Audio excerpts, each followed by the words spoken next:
बिहार की सियासत इस वक्त उस मोड़ पर खड़ी है जहां हर किसी की नजर सिर्फ एक ही कुर्सी पर टिकी है। चर्चाएं तेज है, कयासों का बाजार गर्म है और इसी बीच एनडीए के एक कद्दावर नेता ने बिहार के भविष्य को लेकर एक ऐसी डेडलाइन दे दी है जिसने पटना से लेकर दिल्ली तक हलचल मचा दी है।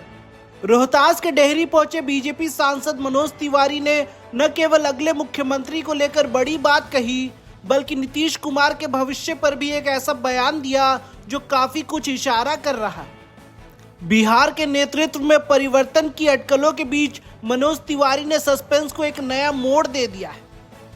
डेहरी में एक कार्यक्रम के दौरान जब पत्रकारों ने उनसे बिहार के अगले मुख्यमंत्री को लेकर सवाल किया तो उन्होंने दो टूक अंदाज में कहा कि आगामी 10 अप्रैल तक सब साफ हो जाएगा कि बिहार की कमान किसके हाथों में होगी। मनोज तिवारी का यह बयान इसलिए अहम है क्योंकि नीतीश कुमार के राज्यसभा जाने की प्रक्रिया अब अपने अंतिम चरण में है।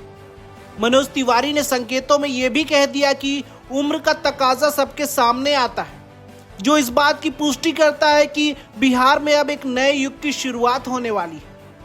भले ही मुख्यमंत्री बदलने की चर्चा हो, लेकिन मनोज तिवारी ने नीतीश कुमार के प्रति अपना सम्मान जताने में कोई कमी नहीं छोड़ी।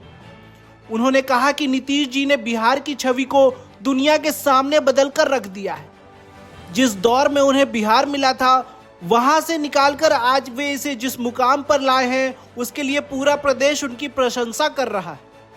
मनोज तिवारी ने साफ किया कि चाहे परिस्थितियां जो भी हो, नीतीश कुमार उनके नेता थे और हमेशा रहेंगे।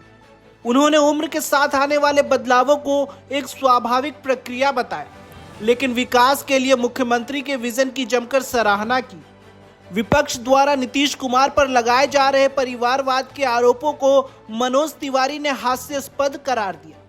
उन्होंने सीधे तौर पर उन नेताओं को घेरा जिन्होंने खुद पद पर रहते हुए अपनी पत्नी और बच्चों को संवैधानिक कुर्सियों पर बैठा दिया है।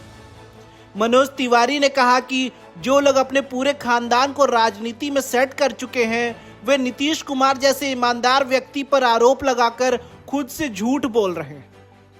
उन्होंने स्पष्ट किया कि बीजेपी और एनडीए में प्रतिभा को महत्व दिया जाता है, न कि किसी खास परिवार के नाम को।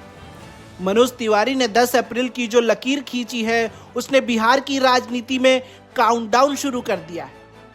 क्या इस तारीख को वाकई कोई बड़ा धमाका होगा? क्या बिहार को नया मुख्यमंत्री मिलेगा या नीतीश कुमार की कोई नई चाल सामने आएगी? इंतजार बस कुछ ही दिनों का है। और भी खबरों को जानने के लिए हमारे चैनल को सब्सक्राइब करें।